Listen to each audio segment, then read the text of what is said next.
las mujeres salieron a las calles como nunca en México para exigir el cese de la violencia y el respeto a la igualdad de oportunidades laborales, políticas y en todos los ámbitos sociales. Las marchas se replicaron en varias ciudades del país para reivindicar derechos como el aborto, en manifestaciones que en ocasiones subieron de tono, producto de años de rabia reprimida por la evidente discriminación de género. Es un fenómeno que se registró particularmente con mucha fuerza en este 2019 y por eso lo vamos a analizar aquí en Ruta 44. Saludo con mucho gusto a Guadalupe Ramos Ponce. Ella es representante en Jalisco del Comité Latinoamericano para la Atención y la Defensa de las Mujeres. Lupita, bienvenida. Un gusto estar aquí. Eva Avilés Álvarez, regidora de Morena en Guadalajara. Eva, bienvenida. ¿Qué tal? Dolores Eugenia Pérez Lascarro, ella es activista por los derechos humanos. Dolores, bienvenida. Gracias. Y Lucía Zavala, de la Red por los Derechos Sexuales y Reproductivos en México. Lucía, bienvenida. Muchas gracias. Guadalupe, hablábamos precisamente de este fenómeno, aunque estas marchas, manifestaciones han ocurrido en los últimos años, particularmente este 2019 tuvieron, digamos, una catapulta. ¿A qué atribuyes todo esto?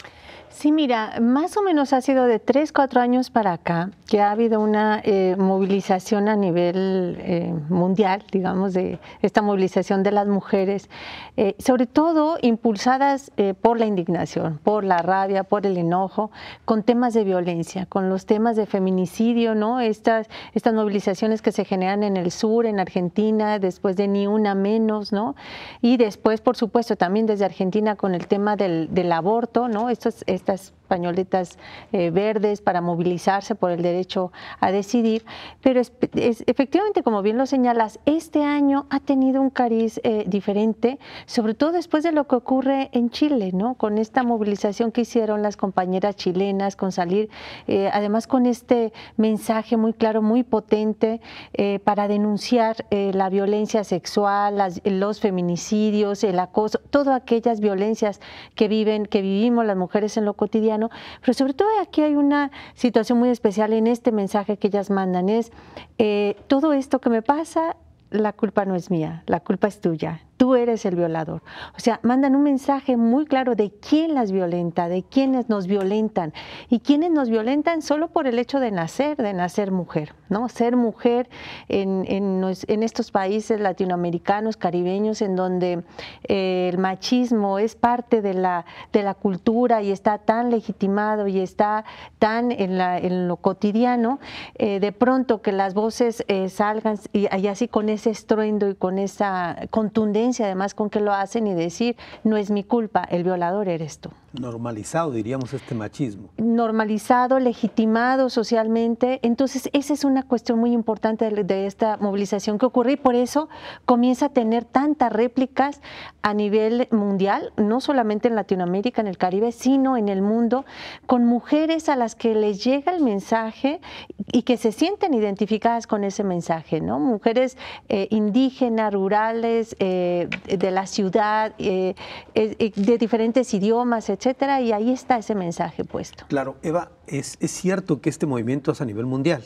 y en Latinoamérica, pero digamos que abona a estas movilizaciones el hecho de la situación de inseguridad que hay en este país, en México en concreto. Pues debido a eso, ¿no? También se genera más violencia, hay más impunidad y por lo tanto se atreven porque no hay un proceso donde realmente se les castigue. Claro, hay una especie de hartazgo, ¿no?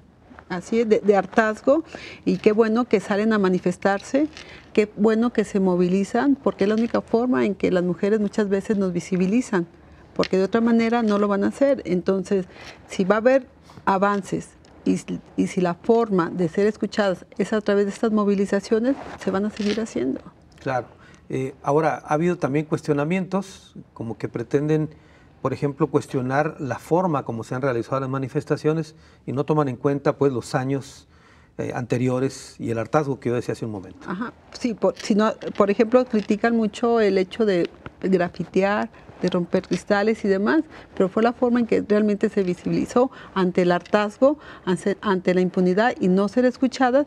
Entonces no queda otra cosa más que acudir a esas nuevas formas, pero también quién los están haciendo, quienes realmente han perdido algo, han perdido a los hijos, a las hijas, a desapariciones y demás. Entonces es un dolor que lo manifiestan con ese tipo de manifestaciones en algunas veces.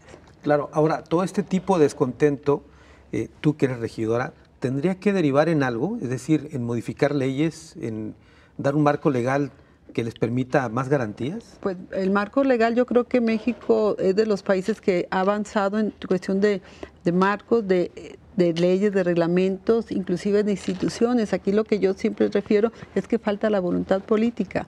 Una vez que se llega al cargo, se olvidan de que hay un compromiso social y se preocupan por mejorar sus posiciones dentro del mismo sistema de gobierno, ¿no? Muy bien. Dolores, una primera intervención de tu parte, un análisis respecto a este fenómeno. Bueno, a mí me parece maravilloso que las mujeres salgamos a la calle, que vayamos con la idea, independientemente de las pintas, de lo que puedan decir que es violento, yo creo que es, al contrario, es ir construyendo una cultura de paz, tomando en cuenta que el patriarcado y la mística de la masculinidad es uno de los puntos más fuertes de la cultura de la violencia.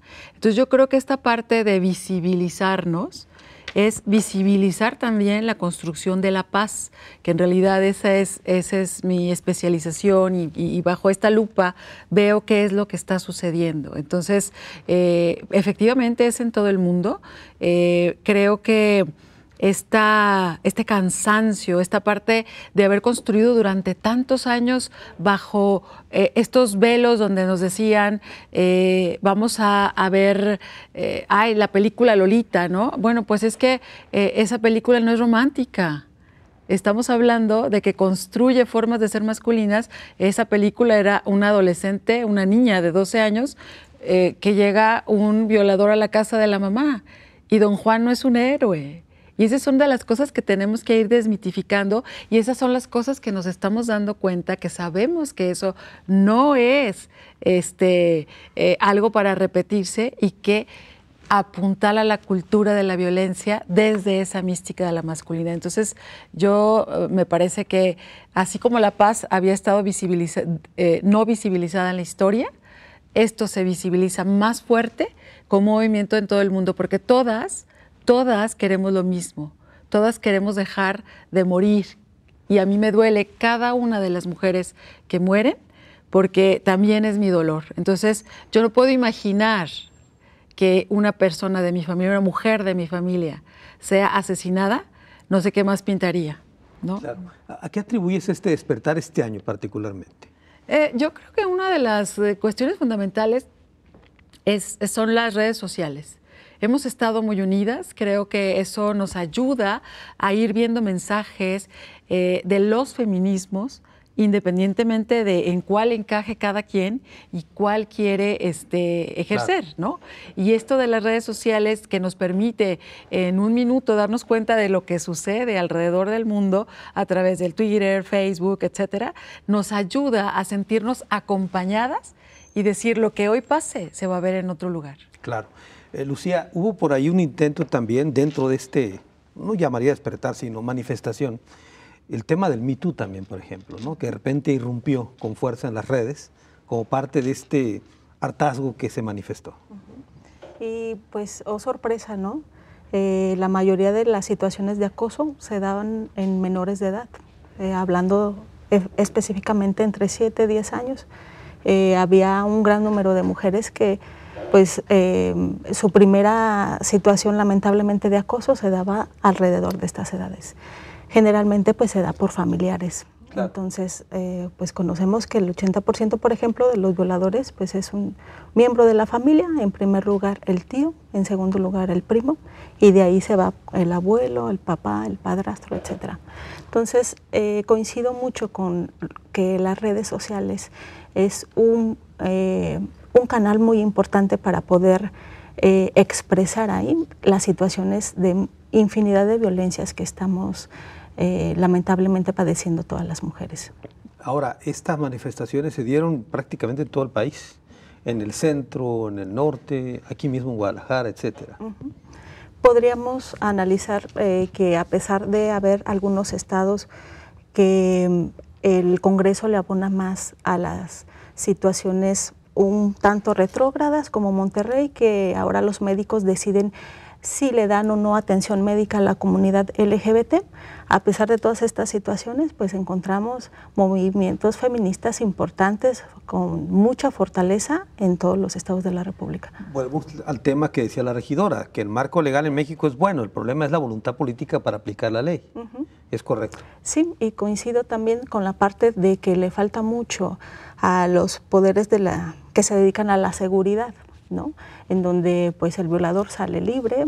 Encontramos, por ejemplo, en el Centro de Justicia mujeres que tienen órdenes de restricción de manera múltiple y bueno, terminan siendo asesinadas, ¿no? O van a hacerle alguna notificación para que se presente en el juicio de divorcio y, oh sorpresa, sale la familiar diciendo que ya fue asesinada por su expareja, ¿no?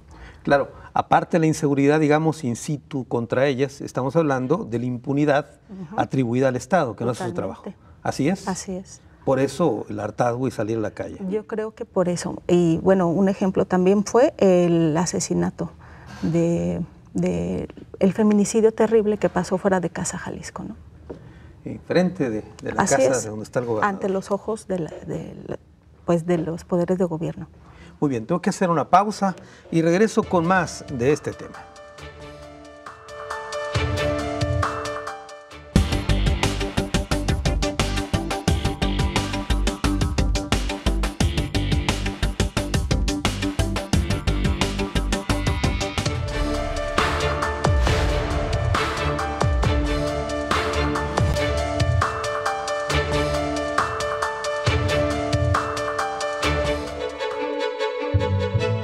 La presión del movimiento feminista en la Ciudad de México logró que el gobierno de Claudia Sheinbaum emitiera una alerta de violencia contra la mujer ante el creciente número de agresiones. Las manifestaciones se trasladaron también a los planteles escolares para hacer visible los casos de acoso que se multiplican en las escuelas ante la tibia respuesta de las autoridades. Incluso 3 facultades de la UNAM fueron tomadas como protesta. Bueno, estamos hablando, marchas feministas, un grito de reclamo, le hemos llamado así al programa. Guadalupe Ramos Ponce, quisiera abundar un poquito en el tema de la impunidad. ¿La impunidad ha sido un factor determinante para esto? Sí, totalmente, ¿no? O sea, un poco esto que hablan las colegas acerca de del hartazgo que está presente, pero ese hartazgo tiene que ver con otros muchos elementos que están ahí y uno de estos es el de la impunidad, ¿no? Porque se sigue mandando mensajes de lo permitido, de lo que es permisible en una sociedad como esta, seguir violentando a las mujeres, seguir asesinando, es decir, todo esto, ¿cuántas personas? Yo justamente acabo de recibir, recientemente estoy en el análisis de esta información que solicité vía ley de transparencia al Poder Judicial, toda la cuestión de las llamadas que se hicieron no solamente al Poder Judicial, en el Poder Judicial el tema de las sentencias que se tienen en relación a los feminicidios, homicidios y parricidios. Y en relación a esas sentencias, ¿cuántos están consignados y demás? Entonces, y pedí también información respecto de las llamadas de auxilio de mujeres que hay a las policías, ¿no? Que es el primer que atiende, el primer respondiente. Y me encuentro que en el primer semestre del año, más de 11,000 llamadas había de emergencia, ¿no? Y luego cuando tú comparas ese número de llamadas con las denuncias que están, bueno, van disminuyendo. Y de ese número de denuncias, ¿cuántos casos están consignados? Bueno, pues ya ahí se diluye. Yo tengo muy claro, cuando estaba haciendo mi investigación de tesis del doctorado en 2006, recuerdo que hice esta misma comparativa y era 19,000, casi 20,000 llamadas que se habían recibido en ese año, en el 2006, de auxilio. Y luego, ¿cuántas denuncias había por violencia intrafamiliar en ese tiempo? Ese delito eran como 300, o sea, de ese tamaño la proporción en que disminuía. Y luego, ¿cuántos estaban sentenciados en un reclusorio por delito de violencia intrafamiliar? Solamente había sido uno. uno de todo eso. Entonces, pues hay una impunidad muy clara, hay un enojo y un hartazgo de quienes vivimos las violencias, de quienes sabemos que esas están presentes ahí, de poner un alto a la impunidad. Entonces, si tú te das cuenta, todas esas consignas, esos gritos, esos mensajes que hacen las jóvenes en las marchas, en las manifestaciones y demás, tienen que ver con eso, con un alto a la violencia, un alto al acoso, al hostigamiento, a todas esas formas de violencia, a los feminicidios, por supuesto, que se viven de manera constante en la vida cotidiana de todas las niñas y mujeres, ¿no? Sí, yo quisiera abundar también, Eva, respecto a lo que tú misma decías, el tema de la voluntad política para ejercer o aplicar más bien las leyes.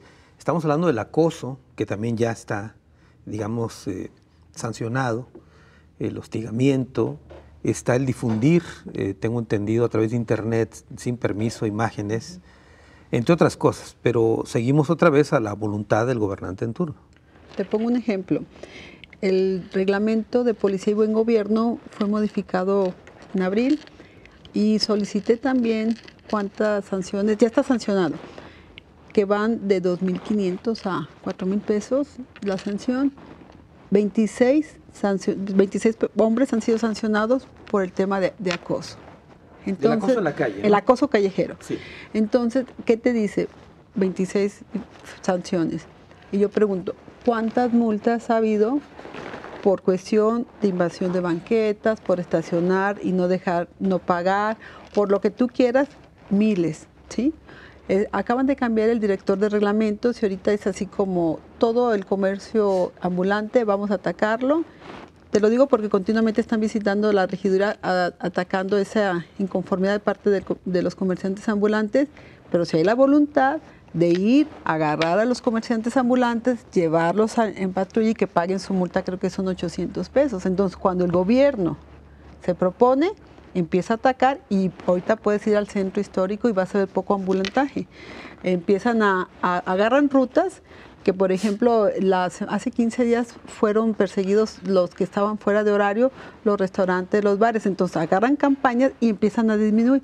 A mí me gustaría ver que en lugar de estar atacando, que de alguna forma son generadores de autoempleo, que trabajan para comer o para vivir, ¿por qué no hacen una campaña para empezar a agarrar a los hostigadores que están sobre todo en el centro histórico? Porque el centro histórico en el fin de semana son visitados cerca por 2 millones de personas visitan. Entonces, hace falta la voluntad política para echar a andar esas sanciones realmente y que se den cuenta que vamos en serio, ¿no? Ahora, esas 26 sanciones que tú dices, ¿fueron pocas porque no hubo reacción de la autoridad o porque la gente todavía no sabe el instrumento tan valioso para utilizarlo? No saben, ¿sí? O sea, hace falta difundirlo. Claro. A mí me sorprende y siempre lo digo, todos los parabuses, los espacios que hay en las paradas de camión, los tótems que hay, toda esa publicidad que está de alguna forma en espacios públicos que las concesiona a los ayuntamientos. A cambio de la concesión te voy a dar un porcentaje de caras, 30, 40 caras. Y es lamentable, yo paso por la calzada Independencia, paso por avenidas principales y ves las caras blancas, cuando ahí se tendrá que estar difundiendo, claro, que ya se sanciona, que evitemos las violencias, entonces no se aprovecha. Por eso digo, una vez más, no hay voluntad política. Y tampoco estrategias de comunicación. Exacto. Para atender este tema. ¿Me permites decir algo justo de esto que señalas antes de que les hagas preguntas acá a las compañeras? A propósito de esto de las estrategias de comunicación, las campañas, yo acabo de ver una imagen que es parte de una campaña que acaba de emprender la Secretaría de la Igualdad Sustantiva, el Gobierno del Estado, para difundir esto de la ley Olimpia y lo de las... ¿no? Pero el tema de la infografía dice Luisito. Luisito, habla de Luisito. Luisito dice, recibe recibe el fax de su novia y él no lo difunde. Entonces, Luisito respeta que no sé qué. O sea, pero toda la imagen y toda la campaña parece ser que la Coscolini y la que le anda enviando los paquetes y todo eso, la novia, ¿no? Y el buenita onda de Luisito no lo da y no lo pasa, ¿no? Entonces, no, es que ponen a cada quien a hacer. Hay una mala estrategia ahí de comunicación. Volvemos al tema. Dolores, el asunto del andamiaje legal, ¿tú también coincides que está bien o no? Yo creo que hay un avance muy importante. El problema, pues yo coincido con mis colegas, es la aplicación de las leyes, ¿no? Porque ya lo hemos visto, mujeres con órdenes de protección que mueren, no mueren, las asesinan, ¿no? Y lo que decía hace un ratito, si hasta una mujer que había pedido ayuda, que había ido y había hecho todo el proceso y todos los pasos, llega como última instancia fuera de Casa Jalisco a ver si ahí puede encontrar quién le apoye y ahí la asesina el esposo, porque todavía era esposo. Entonces, es ahí donde estamos fallando, ¿no? O está fallando el gobierno. ¿Y qué hacemos también como sociedad? ¿Cómo podríamos juntos, estar difundiendo este tipo de campañas? Porque, bueno, obviamente el presupuesto lo tiene el gobierno, pero quienes sepamos, tenemos que ir más allá. Mira, yo he hecho dos veces el intento a ir a unos establecimientos que dicen establecimiento libre de acoso. Entonces yo entro para hacer el experimento y entonces le digo, oiga, me siento acosada, me vienen persiguiendo y se me queda viendo, las 2 veces se me quedaron viendo como, ¿y yo qué? ¿Qué hago, no? Entonces le digo, es que usted aquí tiene este letrero que es un establecimiento libre de acoso. Ah, no, pero es que ese letrero lo pusieron, pero no sabemos qué hacer. Si quiere, hágase para acá o le cierro al negocio. En fin, este tipo de cosas que está legislado, pero no funciona en la práctica real, ¿no? Yo coincido también con eso y creo que es urgente esa comunicación masiva, esa parte de... Yo también me refiero a la voluntad política porque, pues muy bien, aplaudimos la legislación, pero en la realidad, ¿qué es lo que está pasando? ¿Cómo impacta en la vida de las mujeres esta legislación? Simplemente, lo cuento rápido también, iba pasando una avenida y una persona que estaba ahí vendiendo cosas a los automovilistas le empieza a dar piropos a la que iba a un lado de conmigo, iba más adelantito ella, y entonces le digo, oye, aguas con lo que estás haciendo, porque puede ser que te demanden. Sí, vi que nos pueden castigar. Le digo, entonces, ¿por qué lo haces? Porque de todas maneras no pasa nada. A ver, ni modo que venga la patrulla rápido y me vayan a decir o cómo. Entonces yo creo que todo este proceso de cómo llegas a pues denunciar un acoso, por ejemplo, pues no está claro tampoco, ¿no? Para las personas que van en la calle, que van deprisa y dices, bueno, ¿y a quién le hablo? ¿Lo grabo? ¿Le saco foto? ¿Le saco audio? ¿Qué hago, no? No, y también habrá que abundar, y seguramente lo platicaremos más adelante, el tema de la criminalización a quien presenta la denuncia, cómo es tan tortuoso el proceso. Lucía Zavala, uno de los, digamos, factores o botones que detonaron estas manifestaciones también tiene que ver, por ejemplo, con el derecho al aborto, que estuvo muy presente en estas marchas feministas. Así es, y más allá de los juicios de valor que podamos tener como personas, hay algo que no tenemos que perder de vista, que tiene que ser el derecho a decidir. El derecho a decidir a ser madre o no ser madre, el acceso a métodos anticonceptivos, ¿no? Y toda esta información que la organización de DC Jalisco le abona todos los días, 24 horas, 7 días a la semana, para darles información a toda la comunidad, ¿no?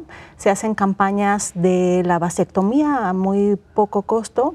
Ha estado, por ejemplo, la Ruta 69 en varias universidades, dándoles acceso a los jóvenes y a todos aquellos que quieran cuidar su cuerpo, tomar decisiones sobre su cuerpo y sobre su sexualidad, ¿no? Sí, y eso estuvo muy presente en las marchas, ¿no? Sí, estuvo muy presente porque algo que nos queda bien claro es que parte de los derechos de las mujeres es el que cada una decida ser madre o no. Es decir, si tú quieres ser madre, que se respete, pero si no quieres serlo, también se respete. Ahora, eso llevó también en este año a un debate en la Cámara y hay por ahí una iniciativa de Morena, precisamente diputadas federales que pretenden hacer un cambio a la Ley General de Salud en ese sentido, ¿verdad? Quieren hacer este cambio y a mí me gustaría también aclarar que la posibilidad del aborto ya está en la ley ¿no? Con la norma 046. Sin embargo, cuando hay un acompañamiento para alguna joven que quiere decidir sobre su cuerpo, pues nos encontramos con el servicio de salud, que aquellos servidores públicos, en vez de hacer su trabajo, pues sus prejuicios religiosos y personales, morales, impiden que la ley se cumpla. Sí, invocan un principio de conciencia, algo así.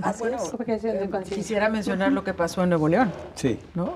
La ley que aprobaron acerca de la objeción de conciencia. De acuerdo. Tengo que hacer una pausa, sí. Dolores, regreso, si quieren, y aclaramos o más sobre este tema. Volvemos.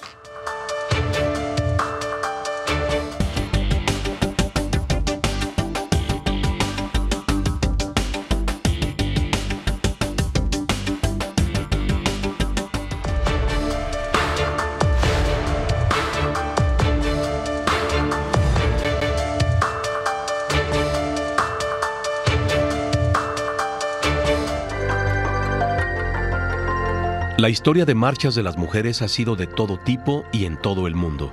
En 1970, marcharon en la zona rosa por su derecho a usar minifalda en la Ciudad de México. En 1968, en Atlantic City, protestaron contra los concursos de belleza, donde arrojaron cosméticos y hasta un sostén en rechazo a este tipo de eventos. Aunque no se quemaron sostenes, los medios de entonces lo dieron como un hecho, y se recuerda la protesta de los 60 como quemasostenes. Marchas feministas, un grito de reclamo, el tema que tocamos en esta ocasión en Ruta 44. A ver, entramos a un tema ahí que mencionabas tú, Dolores, que tenía que ver, y te corté la idea. A ver, termina si quieres con este tema. La idea era que cómo es posible que dentro de un congreso del Estado, en este caso de Nuevo León, sí, se hubiesen puesto de acuerdo, ¿no?, para hablar de la objeción de conciencia, que incluso ellos mismos estaban confundidos, no sabían explicar, porque no solamente era la objeción de conciencia a la hora de que alguien, si es que se legalizaba el aborto, ¿no?, o desde la norma 046 poder acceder a servicios de salud, porque incluso hubo una confusión enorme donde aplicaba también para indígenas, para migrantes, ¿no? Y ellos decían, bueno, es que vamos a tener para cuando sea una emergencia, en fin, que esa historia seguramente ya la conocen muchos. El punto que me preocupa a mí es que exista dentro de los congresos locales e incluso en el Congreso Federal un fuerte grupo de personas que se oponen y toman la objeción de conciencia como un pretexto para no cumplir con normatividades y legislación, ¿no? De acuerdo, y este es uno de los ángulos que insistimos motivaron las protestas en la calle.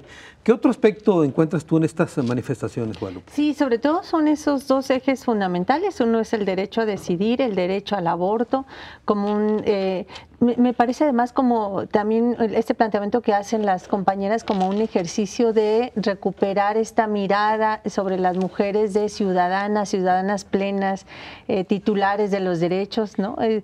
Por eso la posibilidad de tomar decisiones sobre su cuerpo y sobre su vida tiene que ver con una decisión que ellas toman. Y el Estado lo único que tiene que hacer es garantizar esos derechos. Luego los grupos antiderechos llevan la discusión a otros ámbitos en donde no es, ¿no? Es decir, el Estado tiene la obligación, hay unas consignas feministas a propósito de las marchas y demás que a mí me gustan mucho porque reflejan esto que estamos diciendo, es que las mujeres deciden, la sociedad respeta y el Estado garantiza, ¿no? Claro. Si se cumplen estos tres principios, las mujeres deciden, la sociedad respeta, el Estado garantiza, eso no le tiene por qué provocar problema absolutamente a nadie, porque luego vemos que salen a manifestarse y a estar en contra.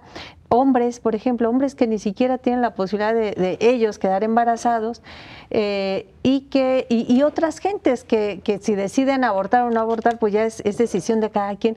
Pero aquí lo que está en juego es que en un Estado de derecho, en un Estado democrático, debe de generar las condiciones adecuadas para que las decisiones que se tomen, esas y otras, sean de la mejor manera, informadas, responsables, etcétera, ¿no? Ahora, de esas tres consignas que mencionaste, vamos suponiendo que la mujer decida, ¿la sociedad respeta realmente y el Estado garantiza? ¿Sería esta pregunta? Bueno, pregunto si ocurre. Mira, justamente yo creo que hacia allá también tenemos que encaminar los esfuerzos, es decir, a deslegitimar esta sanción social que existe respecto de estos temas, ¿no? Del tema del aborto, y vernos a nosotras, a quienes promovemos el derecho a vivir de las mujeres y el derecho a decidir de las mujeres, vernos como promotoras del aborto. Esas son confusiones que generan y que luego provocan que la sociedad no respete, ¿no? Y se meta en algo que no tiene que meterse, ¿no? Entonces hay que generar climas, como lo dice la compañera muy bien, de paz, ¿no? De paz, de respeto, y al Estado de exigencia. Al Estado hay que exigirle que cumpla estas condiciones para que las mujeres tomen las decisiones más adecuadas y mejores, ¿no? Eva, hemos visto cómo, por ejemplo, falla el Poder Judicial con las órdenes de restricción y de protección, etcétera. El caso de Abril, que llegó en Nuevo León a un proceso en la Ciudad de México y la mataron rumbo al aeropuerto, etcétera. Sí. Pero también vemos esfuerzos aislados que no coinciden con otros. Un ayuntamiento aquí en la zona metropolitana otorga pulseras a las mujeres, ¿no? Para que alerten sobre un tema de inseguridad. Como que deberían ser las pulseras colocadas a los hombres agresores y no a ellas, ¿no? Bueno, ahorita en Guadalajara yo metí la iniciativa que se llama Pulso de Vida. Zapopan, de hecho, ya lo están colocando. Aquí yo digo que inclusive ya hay artefactos electrónicos que se ponen se incrustan en alguna parte de la piel, que responde a aceleraciones cardíacas y demás. Pero en este caso sí se observó que el hombre se pusiera, pero yo estoy de acuerdo en alguna, hasta determinada forma, que sea la mujer, porque la mujer lo puede presionar y es una alerta que llega directamente a los centros que al C4, el C5, inclusive a las patrullas que están más cercanas y corren a salvar o a auxiliar. Yo sí estoy a favor de esto. De los hombres no lo van a querer usar porque no les conviene, porque no quieren de alguna forma exhibirse como hombres violentos. Entonces, si la opción es que las traiga la mujer y es como un mecanismo de salvar tu vida, pues adelante. ¿Y qué pasa con la corrupción, por ejemplo? En el caso del Poder Judicial, cuando cambias una orden de restricción porque dices que no hay tal feminicidio, etcétera, etcétera. Ahí, la corrupción es el principal cáncer que mueve ahorita México. Entonces, para mí el sistema judicial se tiene que reestructurar de raíz, ¿verdad? Entonces, el hecho de que la corrupción se genera desde el policía hasta los magistrados, que ya vimos que lo liberaron ayer, al quien liberó las órdenes de protección para Abril, entonces ahí es el principal cáncer y se tiene que limpiar desde el policía hasta más arriba, ¿sí? Claro. Lucía, en alguna ocasión, hace muchos años, por supuesto, entrevisté al maquillo, a Cloutier, y yo le preguntaba a Cloutier por qué criticaba los tortibonos que daban para que recogieras tortillas. Y me dijo, no critico los tortibonos, critico que hayamos llegado al extremo de los tortibonos. Te pregunto, ¿qué nos pasa como sociedad que hemos llegado a tener que traer pulseras para poder salir a la calle? Yo creo que hay algo que tenemos que analizar, es que también el gobierno y las empresas capitalistas han utilizado la bandera feminista con objetivos claros, que es poder, que es tener más personas que puedan manipular, y explotación económica. Yo difiero con respecto a que una empresa capitalista pueda ser feminista. Hay ejemplos claros en donde se venden todas estas camisas con logos feministas, pero las hacen en la India, las hacen en Indonesia, y están explotando a muchas mujeres, ¿no? Para hacer las camisas. Por supuesto. Entonces, las empresas capitalistas pues no pueden ser feministas. El gobierno también utiliza todo este auge del feminismo en este año precisamente para poder hacer programas y tener como más mujeres seguidoras. La verdad para es llevar que agua a su molino, dice. Exactamente. ¿No? Hay que tener mucho ojo con respecto a eso, ¿no? No dejarnos manipular por ello. Tan es así, bueno, que hay que conocer las verdaderas intenciones. Cuando desaparece un órgano que se dedica a la protección de la mujer y a las necesidades de las mujeres, cuando el gobierno lo desaparece y hace lo de la igualdad sustantiva, pues hay que hacer un análisis importante, ¿no? Y luego cuando nada más le da cierta cantidad mínima de dinero para los temas de género, pues también hay un análisis muy importante. ¿Y qué pasa con las mujeres cuando acuden a denunciar, como lo hizo Dolores, un acoso, etcétera, etcétera? Encontramos pues que la justicia, en primera, pues ni siquiera tienen estudios de género, ¿no? Desde el policía que recibe empieza a enjuiciar. Yo me he tenido casos en donde el policía me dice a mí, déjeme, yo lo arreglo, es un problema de pareja, cuando estamos hablando de que es un problema de violencia de género, ¿no? Claro. Entonces, ahí tiene mucha responsabilidad, por supuesto, los órganos de gobierno y pues los judiciales también, los que deberían de estar principalmente capacitados para estos temas. Sí, porque llega una persona, por ejemplo, violentada y presenta la denuncia y es tortuoso todo el camino que tiene que seguir. Así es más cuestionada que acompañada. Es más cuestionada de, pero es tu esposo, ¿quién te va a mantener? Si tienes hijos, pues bueno, te van poniendo como grilletes muy pesados para que no se haga la denuncia. Y en el caso que tú señalabas, Dolores, de un lugar que tú llegaste a denunciar esto, no hay capacitación previa, no hay un protocolo para seguir, ¿no? Más que denuncia fue como esta parte de ir a buscar amparo, ¿no? Claro. De buscar cobijo, me está pasando porque yo estoy viendo. Entonces, creo que falta la capacitación para esto. Y eso yo quiero mencionar, nos lleva a ciertas cosas. A los velos de la igualdad, ¿no? Porque luego nos dicen, ya tienen leyes, ya tienen paridad. Y entonces se van haciendo velos y velos y velos, y también nos lleva a las nuevas misoginias, porque entonces incluso se apropian del discurso feminista, ¿sí? Gobernantes que no están poniendo voluntad política y tampoco están poniendo con esa voluntad política pesos. Claro. Que es la otra. Entonces, yo sí quiero destacar mucho eso, que nos va llevando a otros problemas y que tenemos que también enfrentar las mujeres, ¿no? A las nuevas formas de misoginia y estos velos que entre ellos mismos dicen, bueno, es que ya tienen, ¿no? ¿Qué más quieren? ¿Qué más van a querer, no? Ajá. Y no es lo mismo usar un lenguaje de género, los, etcétera, que eso está bien para salir en el discurso, pero a la hora de revisar programas y financiamiento, como tú dices, no hay nada. Es ahí donde sí no se ve realmente cuál es el avance, ¿no? ¿Cuál es la ética del discurso que pueda tener un gobernante frente a este tema? De acuerdo. Entonces, todo este cóctel lo que motivó pues estas manifestaciones que hemos visto en todo el país. Es un cóctel, exactamente. Son diferentes. Es mucho tiempo, son muchas asesinadas. Estamos hablando de 10 al día en México ya. ¿Cómo no salir? ¿Cómo no levantar la voz, no? ¿Cómo no estar presentes? ¿Cómo no hablar?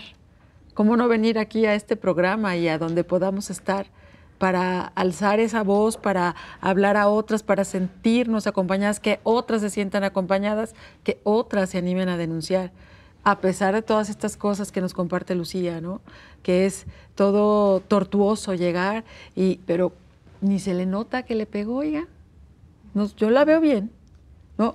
Este juicio de la gente del Ministerio Público, cuando mejor váyase a su casa y arréglese y no va a pasar nada, ¿no? Muy bien, tengo que hacer una pausa, es la última, regreso a las conclusiones del programa.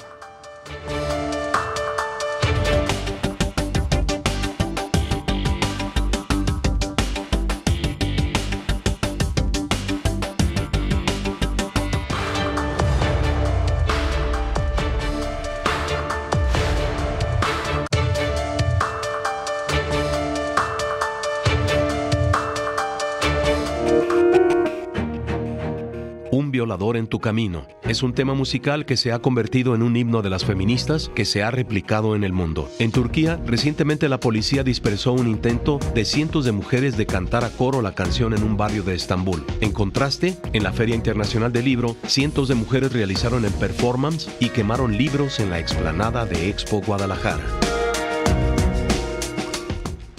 Marchas feministas, un grito de reclamo, el tema. En esta ocasión, aquí en Ruta 44, vamos a ir a las conclusiones. Voy a comenzar ahora contigo, Lucía, por favor. Las conclusiones, bueno, que a pesar de que todos estos aparatos de justicia tengan sus limitaciones, siempre invitamos a la denuncia, ¿no? Que no demos un paso atrás, que los que tienen que dar un paso atrás son todos esos agresores, todos esos violadores, todos esos acosadores, todo este sistema que está violentando.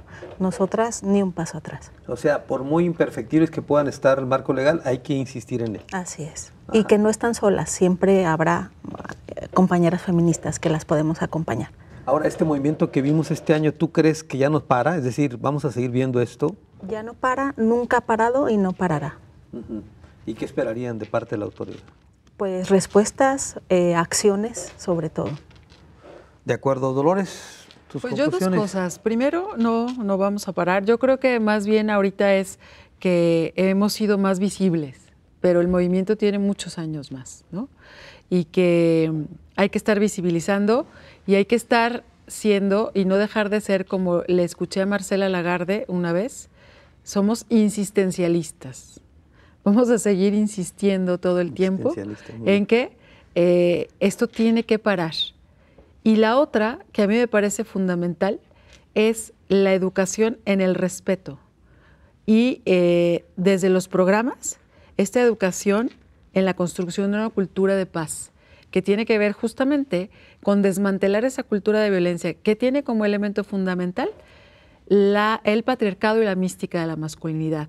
¿Por qué? Porque vuelvo a insistir, esto si no lo hacemos, esto se va a ir yendo más y vamos a seguir insistiendo, claro. Pero el punto es dejar de insistir porque cesaron los asesinatos de las mujeres. La exigencia es esa, ni una asesinada más, ni una mujer menos en su casa. Entonces yo creo que son dos cosas fundamentales para poder salir adelante, porque se vienen muchas cosas. No tratamos aquí el tema ya directamente de la despenalización del aborto, no le dedicamos más tiempo, pero yo creo que eso va a ser fundamental para que en un día no muy lejano, espero yo, se pueda tratar, porque aquí ya hace un mes, 2 meses, cuando era presidente del Congreso, Salvador Caro lo dijo, en esta legislatura eso no se trata. Ahora, ¿cuándo? Tenemos tiempo, Entonces, si quieres hacer un comentario específico sobre eso, lo puedes hacer. Mi comentario específico es ese, ¿no? Esta parte de decir, se tienen que abordar esos temas, es la obligación de los funcionarios públicos y más quienes están diseñando las leyes, ¿no? De esa protección a las mujeres, porque todas tendríamos que tener el derecho a decidir si yo no quiero tener hijos, divino, ¿no? Alguien por alguna situación quedó embarazada, aunque no sea una violación, tiene el derecho a decidir. Yo creo que la libertad de decisión es fundamental para poder tener a salvo nuestros derechos. Entonces, me parece que el que podamos empezar a hablar con respeto, con argumentos, ¿sí? Va a ser, es esencial, porque si nos vamos a las redes, es un campo de batalla, y entonces alguien está leyendo a otro para poder contestarle, no para poder entender.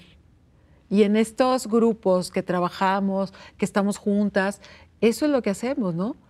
Ir y voltear hacia atrás y ver qué hay atrás de la otra para poder entender y poder estar hombro con hombro luchando por poder pues vivir a plenitud nuestro derecho a la vida, porque no estamos hablando solamente, bueno, sí, claro, hablamos del derecho a la educación, el derecho a la salud, etcétera, pero estamos hablando de algo tan grandioso como es la vida, ¿no? ¿Qué le dirías a la gente, tú que eres activista por los derechos humanos y la paz, que pretende descalificar las marchas por los destrozos que ha habido en estas movilizaciones? Justamente eso, que traten de ponerse en los zapatos de una familia que tiene una mujer muerta, que no debió asesinada, porque no quiero equivocarme, una mujer asesinada que no debió morir, que no era su hora, que el Estado no le pudo brindar protección y la sociedad lo ve como algo casi normal en estos momentos. Yo les diría, por favor, acudan a las marchas, traten de comprender que los monumentos se limpian. Una muerta, una asesinada no revive, ¿no? Eva Áviles, tus conclusiones. Bueno, pues yo me quedo con las manifestaciones deben de continuar, porque si es la forma en que somos escuchadas, salgamos a exigir. Me sorprende el performance del TEC de Monterrey, me lo enseñó mi hijo anoche, Y cuando dice, a mí el TEC no me cuida, mis amigas me cuidan. Entonces, si hacen, pues sabemos muchas veces los hijos de quienes están ahí, de políticos, de grandes empresarios. Entonces, cuando ellas salen y se manifiestan, me gustó, porque en algunas universidades hubo manifestación, pero qué bueno que alzan la voz en todo. Fue en la FIL, fue en el TEP, fue en México, en España, en Francia, en Turquía. Qué bueno que se siguen manifestando y qué bueno que nos escuchan. Y si es la forma de exigir el cumplimiento de nuestros derechos para que haya voluntad política, que continúe.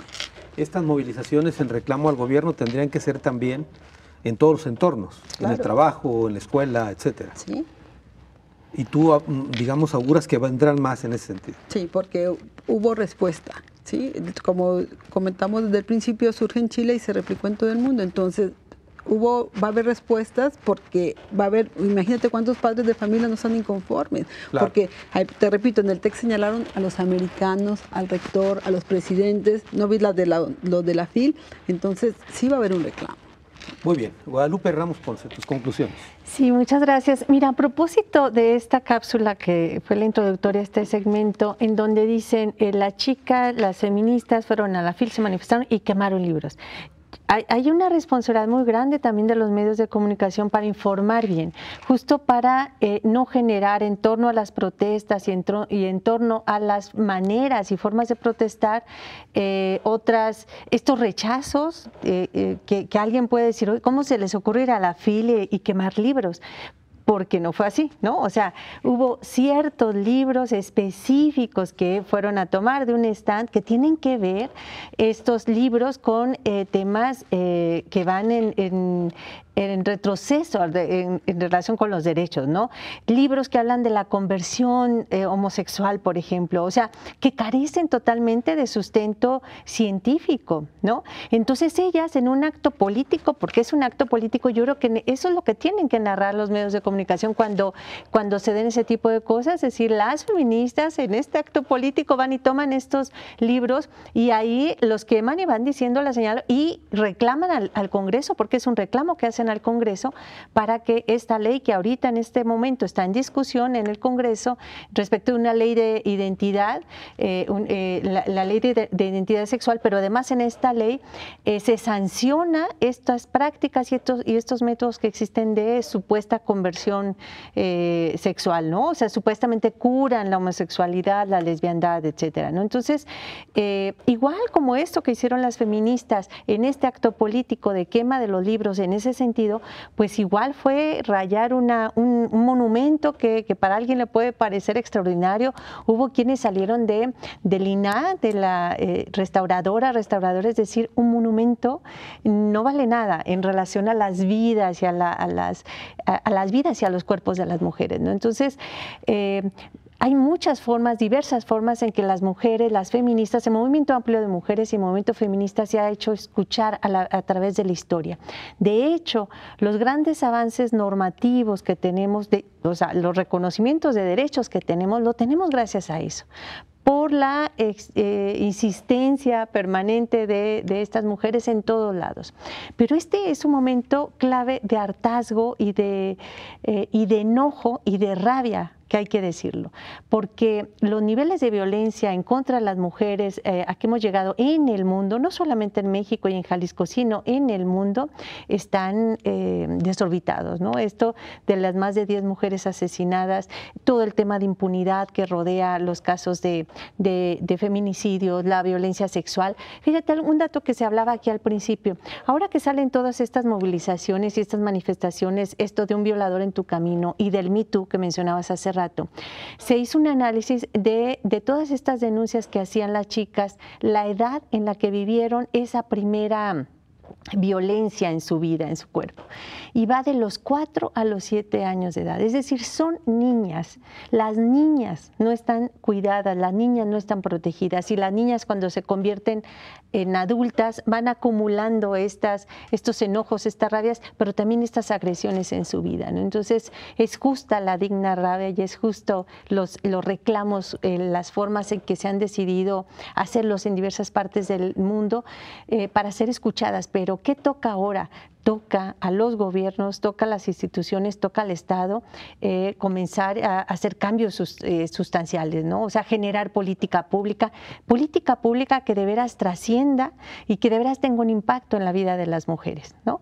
Porque no se trata solamente de decir, bueno, fue una supermovilización en el mundo, ahora sí las escuchamos, ahora sí las vimos, ¿y qué sigue? Ahora le toca a los estados accionar. Hay una serie de deudas pendientes que les toca sentarse, revisarlas y empezar a pagar la cuenta. Ahora, tú mencionaste marco legal, los estados, etcétera, instituciones mismas, pero ¿qué le corresponde a la sociedad también? Si hay un tema cultural que está ya centrado, ¿cómo empezar a revertirlo? Claro, hay dos cuestiones que son fundamentales. Uno es justo la deslegitimación social de la violencia, esta violencia que había estado naturalizada, esta violencia machista, misógina, que había estado naturalizada por siglos, ¿no?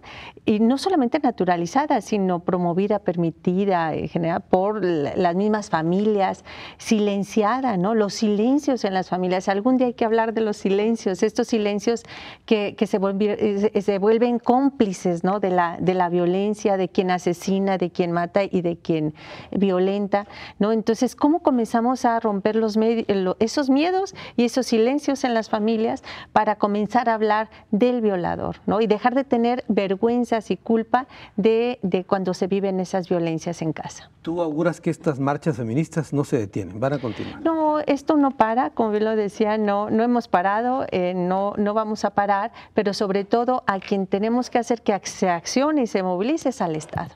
¿Sí? Las feministas nos vamos a seguir moviendo, vamos a seguir accionando, pero a quien vamos a obligar y a exigir a que se mueva y a que accione es al Estado. Es decir, que haya, digamos, por respuesta, ¿no? Por supuesto. El tema de la impunidad, claro, el tema de leyes más específicas y mejores, claro. Y sobre todo evitar que a las mujeres se criminalice doblemente, ¿no? Cuando denuncian, por ejemplo. Claro, todo el tema del sistema de acceso a la justicia y demás, mejorar, reestructurar todo el sistema de procuración y de administración de la justicia.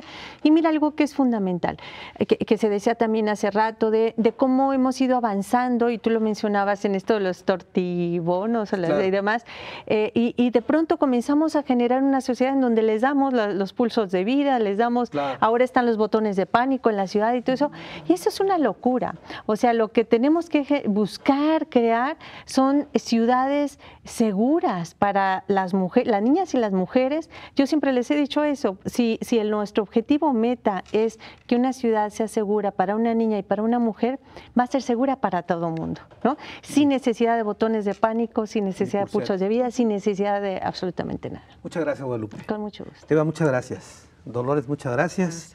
Y Lucía, muchas gracias. Un placer. Más unos segunditos para precisar, esa cápsula que mencionaba solamente libros, fue un tema de formato. Era muy extenso aclarar, aunque ya lo aclaró Guadalupe, que eran libros que hablaban de una supuesta conversión del homosexualismo que molestaba precisamente a quienes se manifestaron. Bueno, ya quedó aclarado. Hasta la próxima.